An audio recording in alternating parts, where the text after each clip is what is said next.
po sa bawat isa. At magandang gabi rin po sa mga nakikisa po sa ating mga kapatiran sa Facebook Live.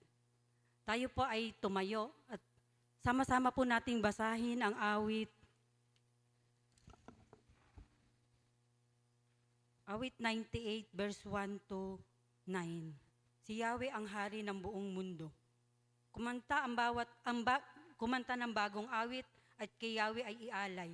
Pagkat ang ginawa niya ay kahangahangang tunay. Sa sariling lakas niya at kabanalan niyang taglay, walang hirap na natamo itong hangad na tagumpay. Ang tagumpay ni Yahweh, siya rin naghayag sa harap ng mga bansay, nahayag ang pagliligtas. Ang pangako sa Israel, lubos niyang tinutupad. Tapat siya sa kanila at ang pag-ibig ay wagas. Ang tagumpay ng ating Diyos kahit saan ay nahayag. Magkaingay na may galak lahat ng nasa daigdig. Si Yahweh ay buong galak na purihin sa pag-awit. Sa saliw ng mga lira kayong lahat ay umawit. Si Yahweh ay purihin sa ating mga tugtugin. Tugtugin din ang trompeta na kasaliw ng ang tambuli. Magkaingay sa harapan ni Yahweh na ating hari. Magingay kakaragatan at lahat ng lumalangoy. Umawit ang buong mundo at lahat ng naroon. Umugong sa palakpakan pati yaong karagatan. Umawit ding nagagalak ang lahat ng kabundukan. Si Yahweh ay dumarating maghahari sa daigdig. Taglay niya'y karunungan at paghatol na matuwid. Tayo po ay sama-samang manalangin. Dakilang Diyos at maraming nasa langit. Panginoon, maraming salamat pong muli sa oras na ito na kami po ay nagkakatipon dito upang makiisa po sa prayer meeting. Salamat Panginoon sa araw-araw na iyo pong pag-iingat, pagpapala po sa bawat isa, maging sa mga pagsubok na iba't ibang sitwasyon na amin pong nararanasan. Salamat po Panginoon dahil hindi mo kami iniiwan, hindi kami pinababayaan. Laging ikaw po yung umaaliw at nagpapalakas sa amin. Nagbibigay po ng pag-asa. Salamat po Panginoon sa gabing ito. Dalangin po namin Panginoon na patuloy ka pong kumilos sa buhay ng bawat isa. Sa mensaheng amin pong mapapakinggan ay tulungan mo po kami Panginoon na ito po'y aming maipamuhay. Gabayan po kami ng iyong banal na Espiritu upang siya pong magbigay po sa amin ng karunungan at siya pong magbigay po sa amin ng gabay para po ito'y aming masunod. Dinadalangin din po namin, Ama, na itago mo po sa iyong likuran ang anak mo na gagamitin sa gabing ito. Ikaw lamang po ang mahayag sa pagbibigay po niya ng kanyang mensahe. Dinadalangin din po namin, Ama, ang mga kapatid namin na papunta pa lamang dito. Ingatan mo po sila, Panginoon, at patuloy na makiisa sa prayer meeting. Dinadalangin din po namin, Panginoon, na ikaw lamang po ang mapapurihan, mapasalamatan, maitaas, at amin pong sambahin sa gabing ito. Dahil ikaw lamang po at ang marapat at wala na pong iba. Maraming po amang salamat. Ito po ang amin dalangin sa tanging pangalan ng aming Panginoong Hesus. Amen.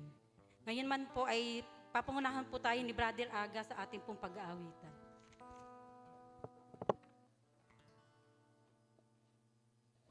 Good evening po sa bawat isa. Yan, good evening po. Ngayong hapon po, ngayong gabi, tayo po ay magpuri at magpasalamat sa Panginoon. Tunay nga po na mabuti siya sa ating mga buhay. Amen po? Amen. Kaya po tayo po ay umawit, pumalakpak sa Panginoon.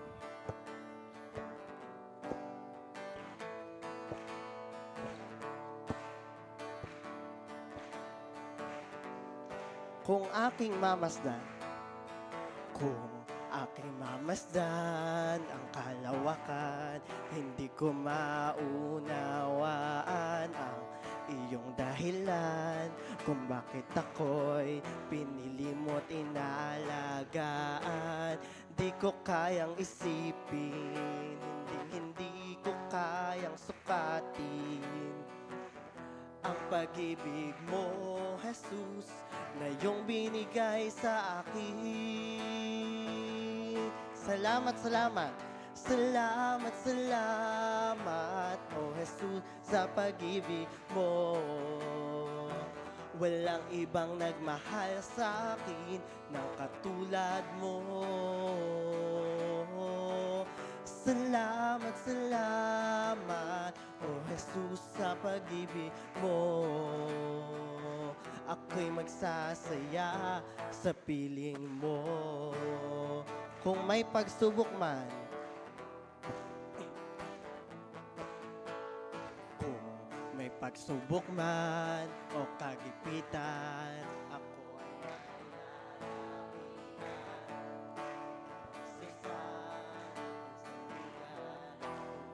pababayaan. Di ko kayang isipin, hindi ko kayang sukatin ang pag-ibig mo, Jesus, na iyong binigay sa akin. Salamat, salamat, oh Jesus, sa pag-ibig mo. Walang ibang nagmahal sa akin ng katulad mo. Salamat, salamat, oh Jesus, sa pag-ibig mo. Ako'y magsasaya sa piling mo. Buhay ko nang purihin ka. Buhay ko nang purihin ka. Buhay ko nang sa'yo'y sumamba. Wala nang iba na naisin pa. Salamatan ka. Buhay ko nang purihin ka. Purihin ka. Buhay ko nang sa'yo'y sumamba. Wala nang ibang nanaisin pa, kundi pasalamatan ka. Buhay ko nang purihin ka. Buhay ko nang purihin ka. Buhay ko nang sa'yo'y sumamba. Wala nang ibang nanaisin pa, kundi pasalamatan ka. Salamat, salamat. Salamat, salamat, oh Jesus, sa pag-ibig mo. Walang ibang nagmahal sa akin ng katulad mo. Salamat, salamat, oh Jesus, sa pag-ibig mo. Ako'y magsasaya sa piling mo. Salamat, salamat. Salamat, salamat, oh Jesus, sa pag-ibig mo. Walang ibang nagmahal sa akin ng katulad mo. Salamat, salamat, oh Jesus, sa pag-ibig mo. Ako'y magsasaya, ako'y magsasaya. Ako'y magsasaya, ako'y magsasaya sa piling mo. Palakpakan po natin ang Panginoon.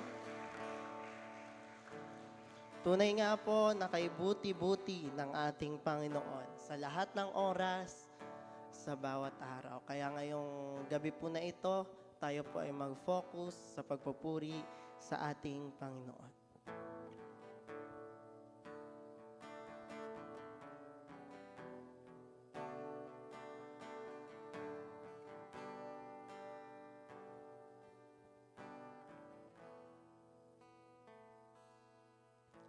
Kay buti-buti mo, Panginoon, sa lahat ng oras, sa bawat araw, ika'y laging tapat kong magmahal. Ang iyong kaawa ay magpawalang hanggan. Kay buti-buti mo, Panginoon. Kay buti-buti mo, Panginoon, sa lahat ng oras, sa bawat araw, ika'y laging tapat kong magmahal. Ang iyong kaawa ay magpawalang hanggan. Pinupuri Pinupuri, sinasamba kita, dakilang Diyos at Panginoon. Tunay ngang ika'y walang katulad, tunay ngang ika'y di nagbabago. Mabuti ang Diyos na sa akin ay nagmamahal. Kay buti-buti mo, Panginoon. Kay buti-buti mo, Panginoon, sa lahat ng oras, sa bawat araw, ika'y laging tapat kong magmahal. Ang iyong kaawa ay magpawalang hanggan. Pinupuri, sinasamba kita, dakilang Diyos at Panginoon. Tunay ngang ika'y walang katulad, tunay ngang ika'y di nagbabago. Mabuti ang Diyos na sa atin ay nagmamahal. Pinupuri, pinupuri, sinasamba kita, dakilang Diyos at Panginoon. Tunay ngang ika'y walang katulad, tunay ngang ika'y di nagbabago. Mabuti ang Diyos na sa atin ay nagmamahal. Mabuti ang Diyos. Mabuti ang Diyos na sa atin ay nagmamahal. Mabuti ang Diyos. Mabuti ang Diyos na sa atin ay nagmamahal. Tunay nga aming Diyos Ama na napakabuti nyo sa buhay ng bawat isa. Kaya ito pong awitin na ito ay sa inyo po lamang namin inaalay. Sa inyo po namin ibinabalik ang papuri at pagsamba na may pagpapasalamat sa aming mga puso. Ito ang aming dalangin sa pangalan ni Jesus. Amen.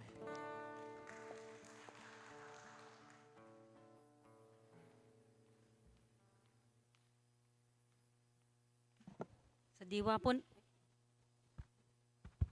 diwa po ng ating inawit, ito na po yung panahon ng ating pagpapasalamat sa ating Panginoon. Ako na po yung mauna. Nagpapasalamat po ako sa Panginoon dahil kailangan ko po kasi yung pag po may nangyayari sa pamilya ko na yung nagkakasakit, talagang hindi pa ako mapakali lagi. Pero nag-pray naman po ako kay Lord. Nagpapasalamat po ako dahil nakuha naman po sa mga gamot yung nainom po nung manugang ko yung, dahil po kasi yung, sumasakit po kasi yung tiyan niya, 2 gabi na, hindi pa naman po niya kabuanan. Buti po kagabi, yung, nandun po yung doktor, dapat po sa September 1 pa po yung kanyang check-up, napaaga po dahil nga po sumasakit yung tiyan niya. In-injectionan po siya kagabi, kangina, sa kamamayang gabi, saka po bukas. Tapos po, mayroon pong mga pinainom na pampakapit, saka po, mayroon pa pong isa. Nagpapasalamat ako sa Panginoon dahil yung kinamusta ko yung manugang ko, kung bumuti ba yung pakiramdam niya sa mga inom niyang gamot. Salamat sa Panginoon dahil guminhawa daw po yung pakiramdam niya.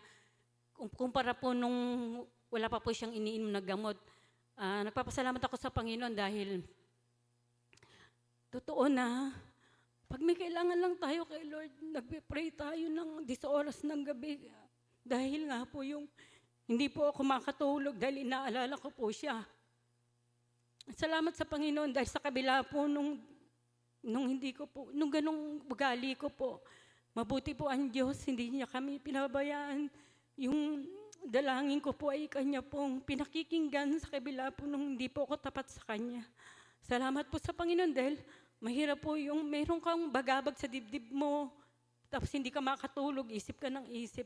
Na hindi naman po dapat na maging ugali po natin yun dahil meron po tayong Diyos na kinakapitan, na nagmamahal sa atin, na kahit kailan hindi niya tayo pababayaan, tayo lang po talaga yung inaantay niya, na magtiwala lang po sa Kanya, manghawak lang sa Kanyang mga salita.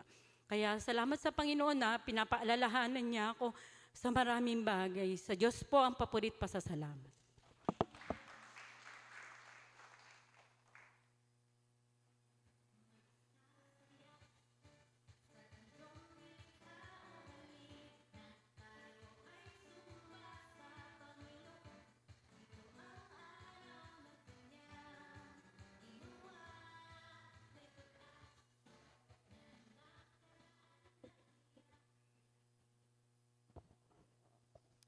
Magandang gabi po sa ating lahat.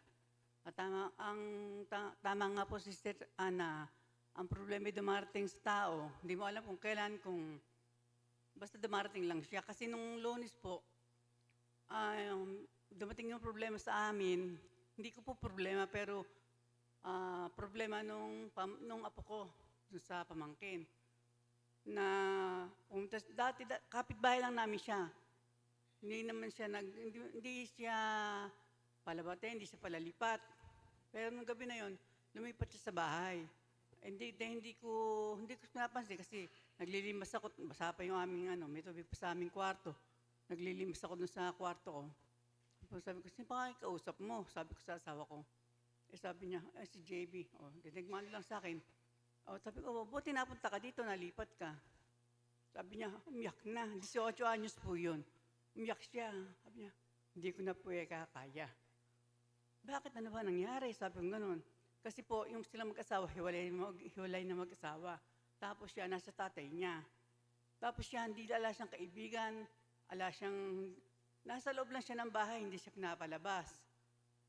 Ngayon, sabi niya,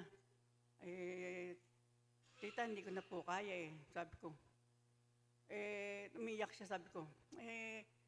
Alam mo ako, maraming gusto nang tumulong sa iyo. Kaya lang, hindi kami pwedeng makialam kasi bata ka pa noon. Ngayon, 18 ka na, pwede ka nang magdesisyon sa sarili mo.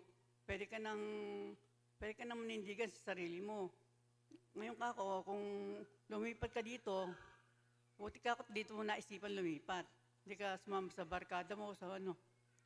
Sabi niya, may mga kaibigan daw siyang text lang niya. Pero sabi niya, kasi po ka, di ba, pamilya tayo, di po ba ang pamilya ay pamilya? Oo naman, sabi ko, okay lang yun. Tapos nagtago siya sa kwarto dahil doon sa kwartong tinutulugan ko, hindi kita tao. Tapos nandun siya, tapos umiyak siya. Hindi ko na po kakaya, sabi niya.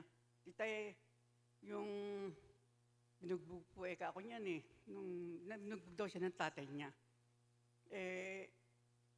Kinunan nga po ako ng picture. Alam ko naman po na hindi ipapadala yon hindi pakikita. Kinunan siya ng tita niya na kapatid ng asawa nung tatay niya. Pero alam ko naman po hindi niya malalaman ng kahit sino kasi hindi naman pakikita. Sabi ko, buti naman kako. Tapos sabi niya, ako po ang may pinakamalaking dahilan para magalit sa kanya. Pero hindi po ako nagtatanim ng galit. Sabi ko, salamat naman kako. Tama kako yung ugali mo na yan, na hindi ka magtatanim ng galit. Kasi yung galit kako, nakakapagpa-ano kako ng kaisipan yan, nakakapagpalabo. Tama lang kako na kahit na sinasaktan ka ng tatay mo, huwag ka magtanim ng galit sa kanya. Tapos sabi niya, nga po tutukan niya po ako ng kutsilyo. Anong ginawa niya yon? Sabi niya, opo, sabi niya. Sige, yawa na, sabi ko, makaraan naman na yun. Ngayon kako, ano lang sa sarili mo, pangatawanan mo, na ikay nakaalis na sa tatay mo, tinawagan namin yung nanay niya. Pumunta na, nakarating naman sa amin ng alauna ng umaga kasi taga-Kabanatuan yung tanay niya. Tapos sabi niya na, Tita Meli, sabi niya, baka sugurin ka dyan, kinakabahan siya para sa akin, baka daw ako sugurin. Sabi ko, hindi siya makakasugo dito, pwede ko siyang iano ng trespassing. Tsaka hindi ka pupunta dito sa looban namin yun dito. Kasi konsehal siya ng baryo, ng Santa Barbara. Hindi ka ako makakapunta sa dito yon at hindi ka ako pupunta dito, lalo ka ako hindi kasi ako binabati, no? Kahit na binati ko na siya, hindi ako binabati. Tapos lalo namang, si Jun naman, hindi silang magkasundo talaga. Kaya sabi ko, sige, mag-ano ka na lang dyan, relax ka lang dyan, huwag kang mag-isip. Tapos di siya nakakatulog. Tapos dumating nanay niya alauna. Sabi ko, paano gagawin natin? Sabi niya, iuwi ko na lang tita, para doon ko na lang sa Cabanatuan ibablatter na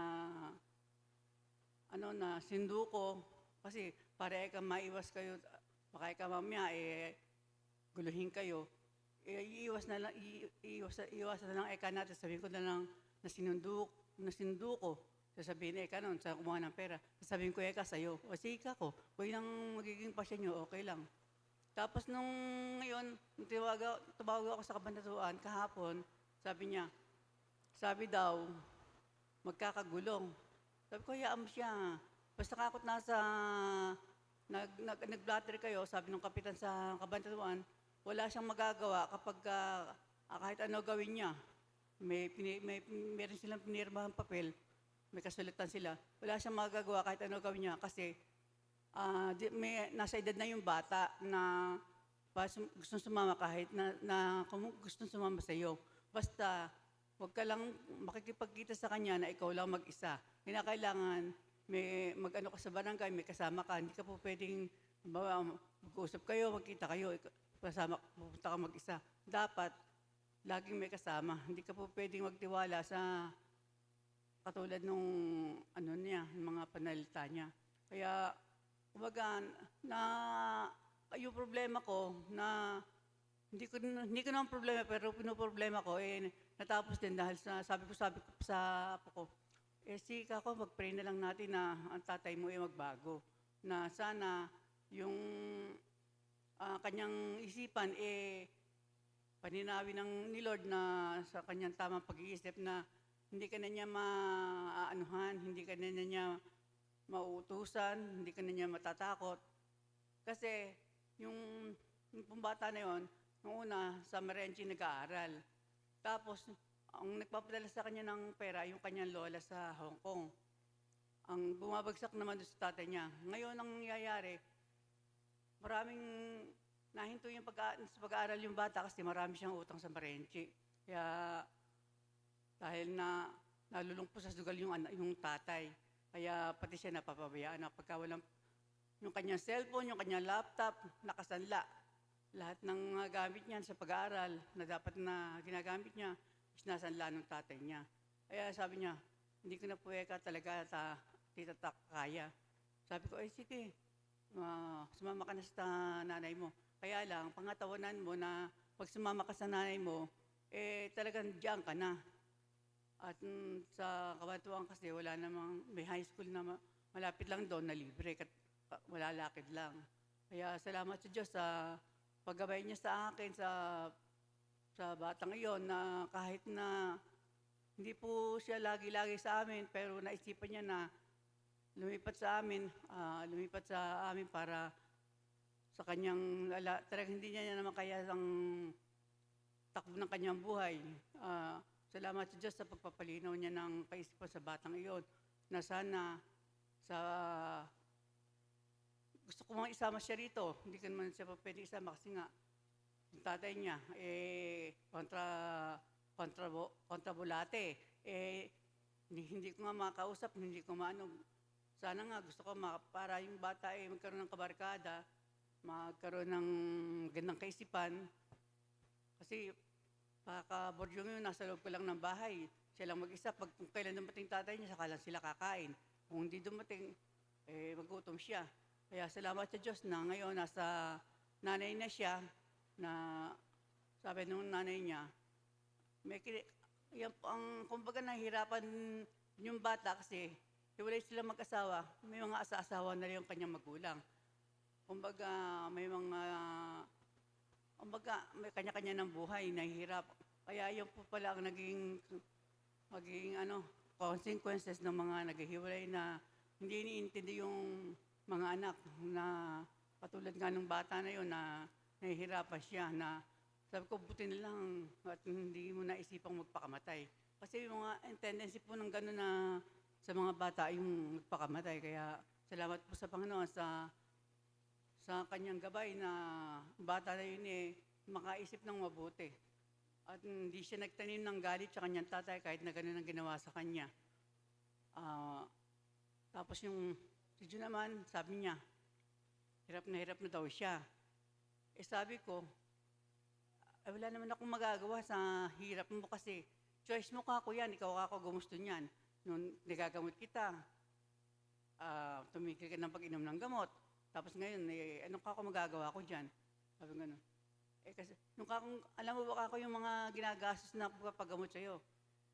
Hindi lang ako akong gumagastos nun, di ka ako mga anak mo, kala mo ka kay mga anak mo, ako lang ako gumagastos nun. Dinadahilan ko lang yung mga anak mo para lang sumigla-sigla kang mapaggamot.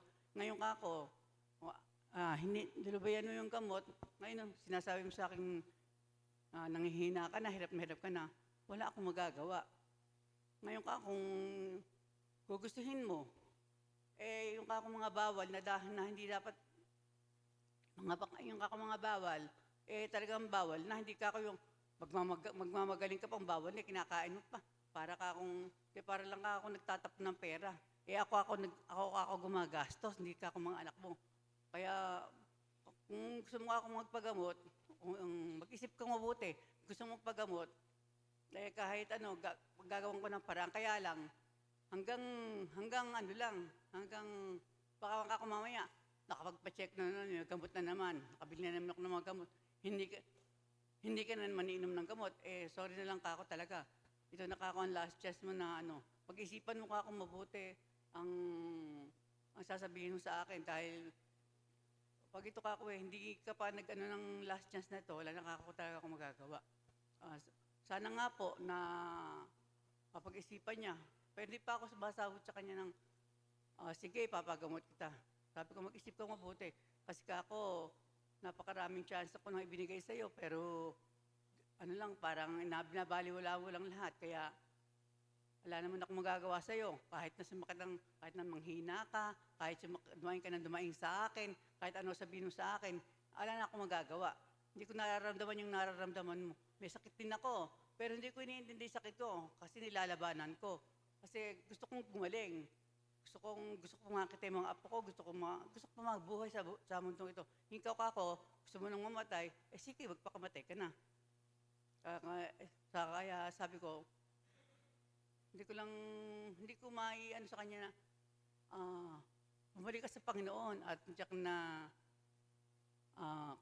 tatanggapin ka ni Lord na siya lang, na ikaw lang ikaw naantay na bumalik sa kanya. Sa Diyos po puri.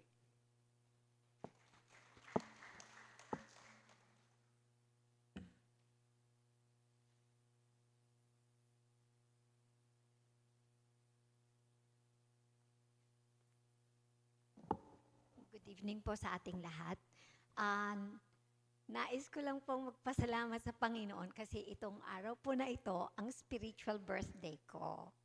No, maraming taon na po, Panginoon pong tanong kung gano'n na ako tinda sa Lord. Pero talagang ang unang pinapasalamat ko ay yung salvation na binigay niya na inalagaan niya ako na hindi ako nawala. No? Kasi napakadami po ng ups and downs ng Christian life. Minsan gusto ko nang mag-give up, lalo na nung bata-bata ako. No?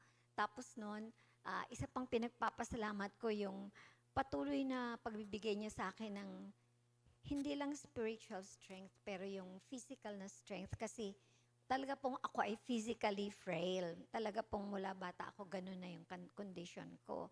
Na minsan, hindi po kaya ng gamot yung case ko. Kaya talagang yung lang grasya, yung strength, yung pag-heal ng Panginoon sa akin sa maraming pagkakataon. Hindi isa, hindi dahil maraming pagkakataon po. Kaya doon, salvation, sa kanyang pangangalaga sa physical kong, spiritual, physical ko na kalagayan, Pangatlo ay tinutulungan niya ako na patuloy na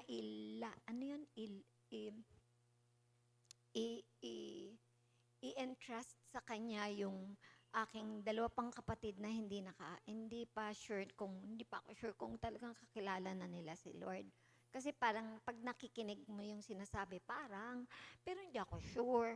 Kasi pwedeng nagsasalita na parang merong faith sa Lord, pero hindi ka pa rin sure kasi hindi pa sila nag-declare ng kanilang faith sa Lord. Kaya yun na lang yung last na parang, Lord, ito pa yung isa kong hinihintay. Pero ngayon pa lang ay nagpapasalamat na ako dun sa gagawin pa niya para sa kanila, at gano'n din para sa akin. All glory to God.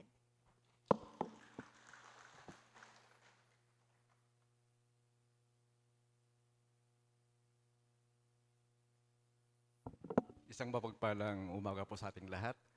Ah, salamat sa sustaining grace ng ating dakilang Diyos. For quite sometimes, normal ang daloy ng aking dugo, normal ang bawat himay ng aking laman, normal ang pitig ng aking puso. Kagabi, yung BP ko, 113/75, and praise be to God. And secondly, I want to share, for 2 consecutive days, nautusan ako ng ating paaralan na samahan si Pastor. Pumunta kami sa isang bangko. Doon nasubukan ang aking patience bilang Kristiyano. Yung first day, naghintay kami ng less than 3 hours. That is Monday. Tingin ko kay Pastor Ayan, sap-sap na sa gutom. Gutom na ako while waiting. Nung natawag yung number ko, tuwang-tuwa ako, lumapit ako sa counter. Boom! May problema. Pinabalik uli ako. Kung makakabalik po kayo, wag na kayong pumila. It's already 4.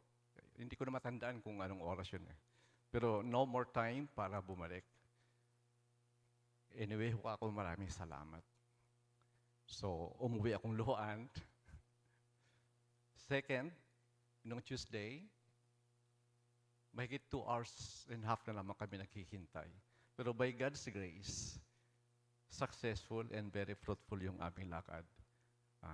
Nakakuha kami kung ano man ang aming purpose sa bangko yun ay nagbuo ng napakagandang pagpapala. So, doon ko nasubukan na being a Christian, yung patience talaga is a virtue.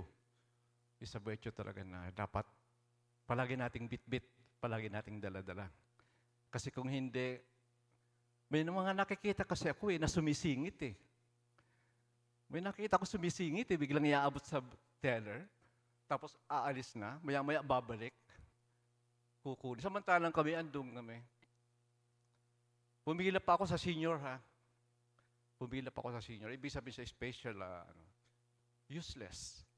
So, susunod, gagamitin ko na junior. Hindi na ako gagamit ng senior.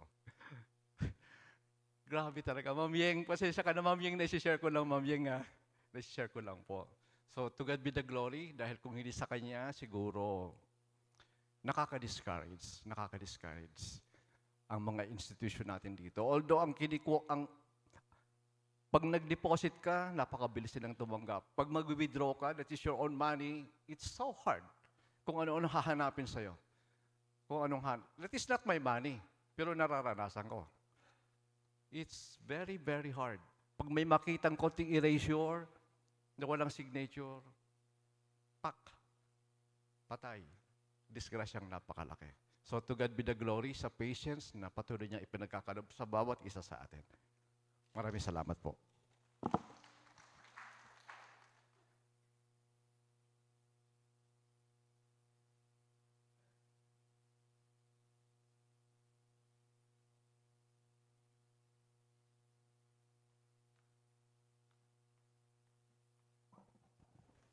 Wala na po bang nais na magpasalamat? Kung wala na po, inihilingan ko po si Sister Hermie para po sa Thanksgiving prayer.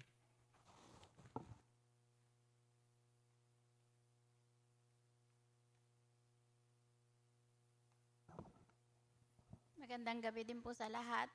Ako po magpapasalamat na din po ako kay Lord. Nandito na yung pagkakataon ko na makapagpasalamat. Nung Wednesday kasi ng gabi, nakagat ako ng pusa.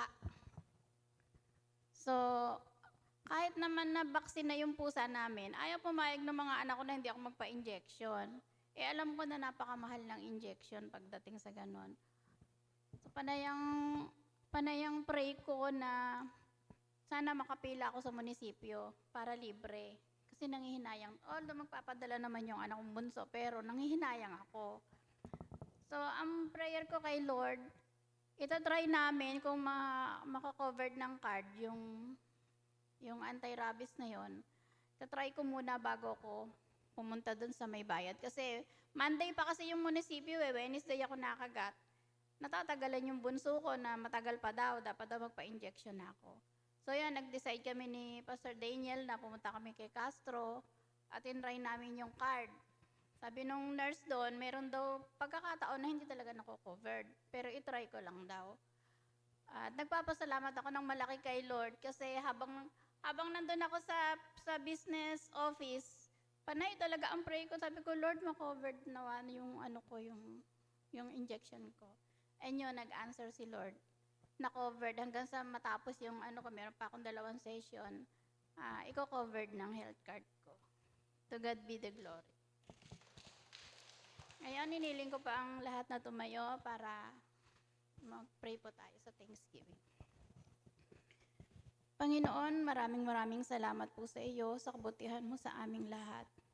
Salamat, Panginoon, sa mga pagkakataon na medyo minsan nagkakaroon kami ng mga problema, nahihirapan kami. Pero Lord, palagi mo pong ipinakikita sa amin kung gaano kakabuting Diyos. Salamat po sa mga kapatiran namin na tumayo ngayon, na nagbigay ng kanilang mga testimonies. Salamat po sa mga buhay nila na kahit po sa paanong paraan, nagagamit mo po ang bawat isa, Panginoon, para gamitin mo para po maging blessing sa aming mga sa mga tao sa paligid namin. Hindi man po financially, emotionally, Panginoon, na nakakapag-serve po sila sa inyo sa pamamagitan nun. Salamat din, Panginoon, sa mga pagsubok na lagi mong binibigay sa amin. May mga pagkakataon na nag-aalala rin kami. Pero Lord, dahil sa mga salita mo, nagkakaroon kami ng kaunawaan kung bakit may mga prayer kami na hindi mo na-answer, Panginoon. Dahil yun ay hindi mo kalooban.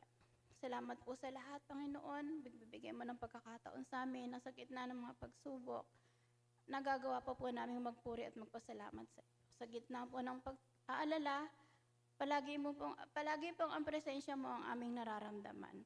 Ang lahat pong ito ay aming isinasamo sa iyo at patuloy mo kaming gabayan sa pangalan ni Jesus. Amen.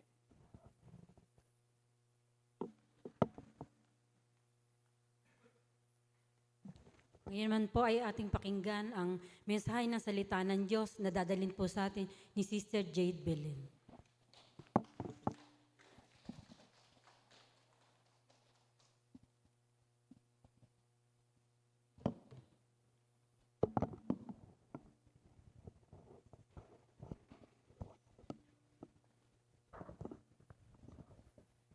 Good evening po sa bawat isa sa atin. Ay, nakabahan ako.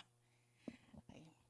Kahit ako po'y kinakabahan, salamat pa rin po sa Panginoon sa pagkakataon po na muli pong niyang ibinigay sa atin upang tayo po'y sama-samang makapakinig at mag-aral ng kanyang salita. Excited na po ba tayo makinig? Ayun, amen. So ngayong gabing po, ang ating pong pag-aaralan ay magmumula po sa John chapter 8, verses 1 to 11. So we're still on the topic po na the Son of God, na series po ng Gospel of John. Ating po pag-uusapan ay tungkol sa babaeng nangalunya.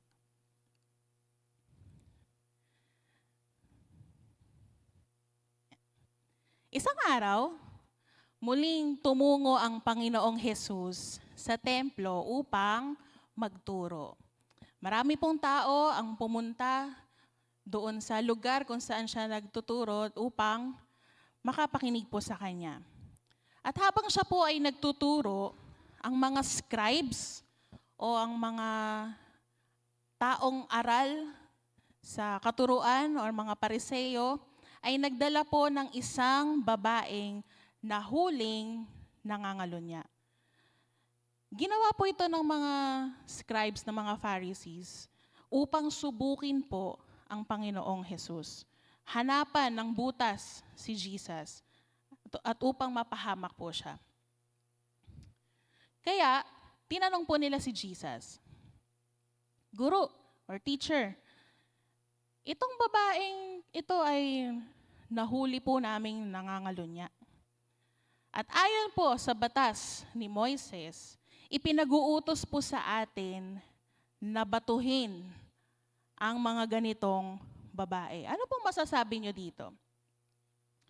Ang unang response po ni Jesus ay hindi depensa, hindi po siya nakipagtalo, hindi po siya nagsalita agad. Instead, ang tawag dito, lumuhod, he stooped down, he bent down, at sumulat sa lupa sa pamamagitan ng kanyang daliri. At habang ginagawa po niya ito, yung mga tao, patuloy po siyang kino-question, patuloy siyang tinatanong, kinukulit. Hinihintay yung kanyang response. Kaya pagkatapos po nito, tumayo ang Panginoong Jesus. At sinabi ni Jesus sa kanilang lahat, hayaan ninyo na ang sino man sa inyo na walang ginawang kasalanan ang siyang unang bumato sa babaeng ito. Nagulat sila. Hindi nila maisip kung anong ire-respond nila kay Jesus. Kaya, unti-unti na lang silang nagsialisan. Hanggang sa naiwanan na lang si Jesus at yung babaeng nangalunya. Sinabi ngayon ni Jesus doon sa babae, nasaan na sila? Wala bang nais na humatol sa iyo? At sumagot ang babae, wala po, Ginoo. At sinabi po ni Jesus sa kanya, hindi rin kita hahatulan. Umuwi ka na at huwag ka nang gumawa ng kasalanan. Sa kwento pong ito, paano po natin nakilala o nakikilala ang Panginoong Jesus? Ito po yung nais kong ibahagi sa bawat isa po sa atin ngayong gabi. Ang mga katangian or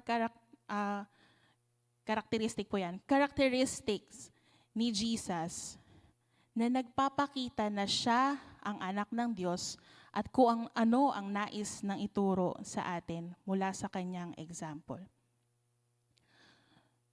So how did Jesus show his characteristic or his character of being the Son of God? Number one, Jesus showed his divine authority and wisdom. Sa paano pong paraan? Una, meron po siyang sinulat doon sa ground, sa lupa.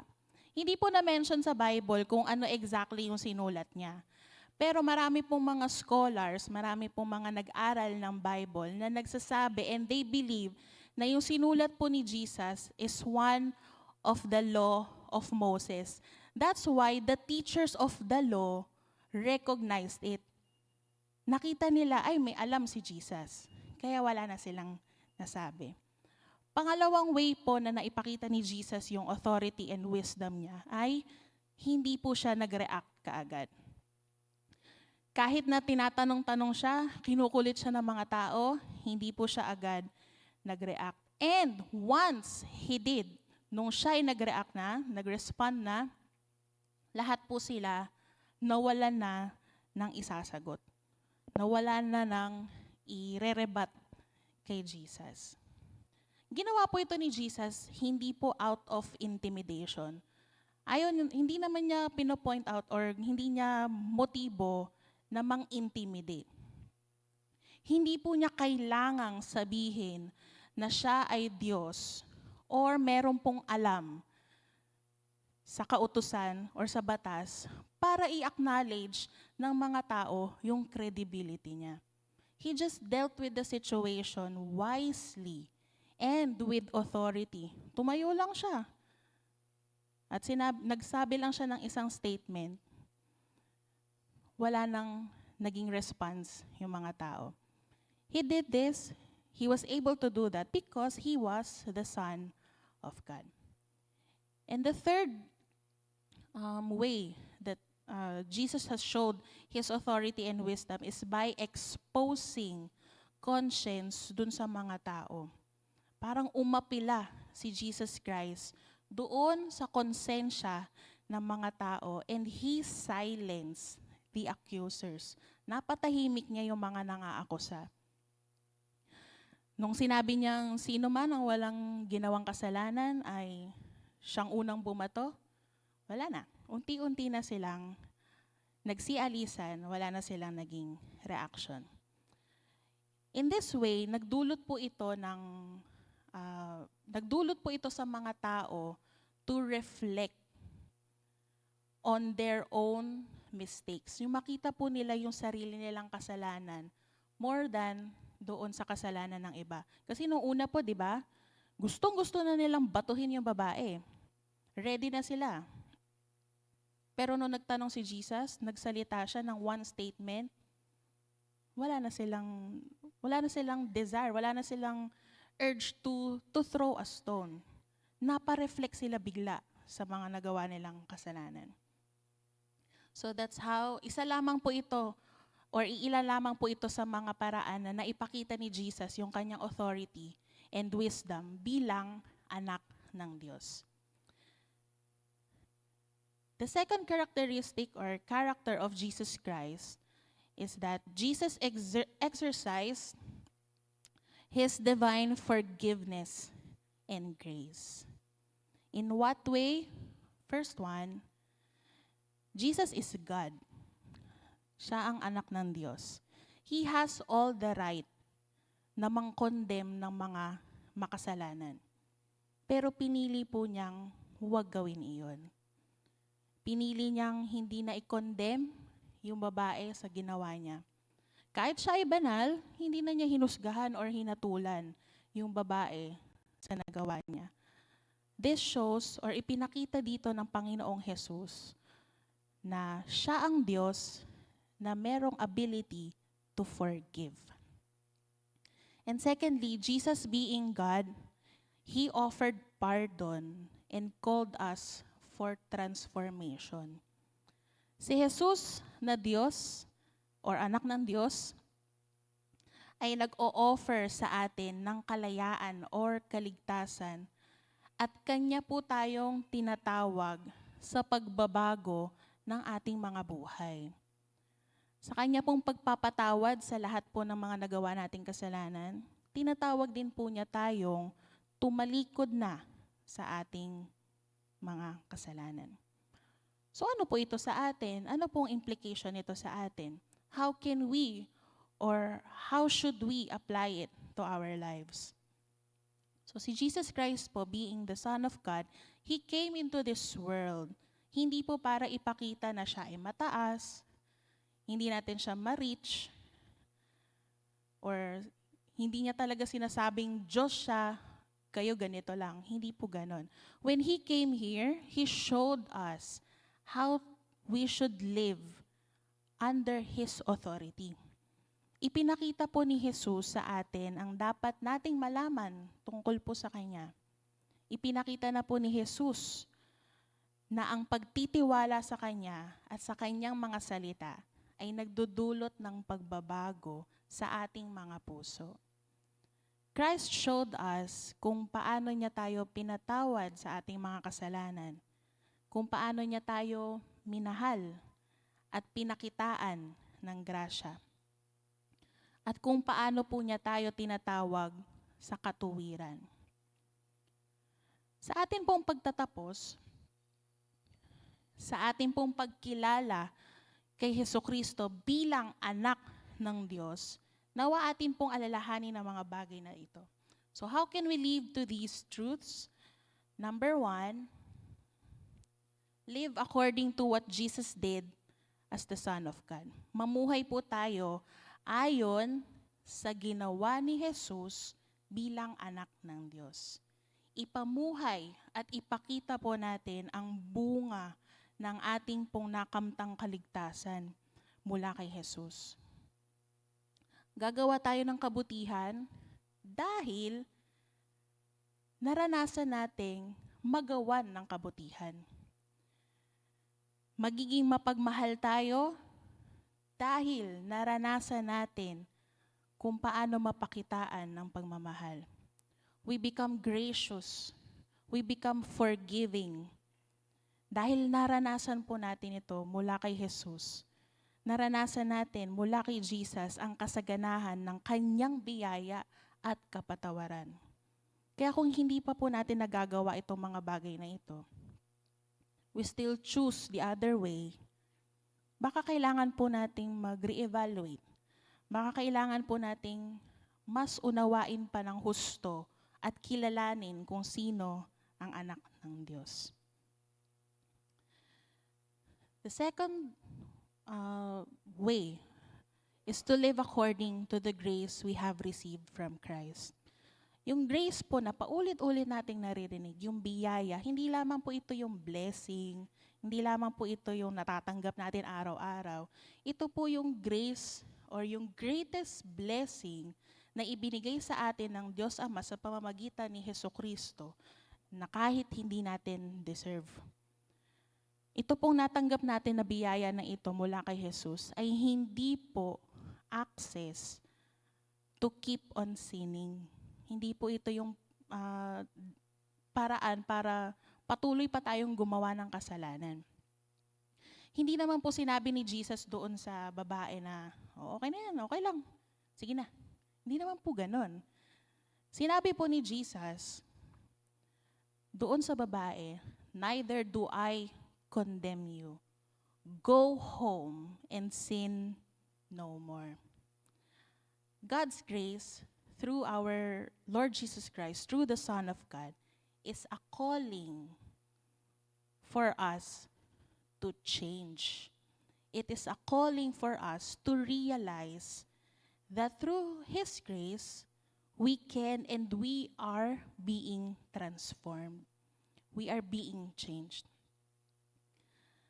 Kaya I hope and pray po that we all continue to reflect on these truths, to reflect on what Jesus did, to reflect doon po sa puso, sa heart, doon sa passion ni Jesus for mankind, and that our lives will be transformed through our Lord and Savior, Jesus Christ, the Son of God.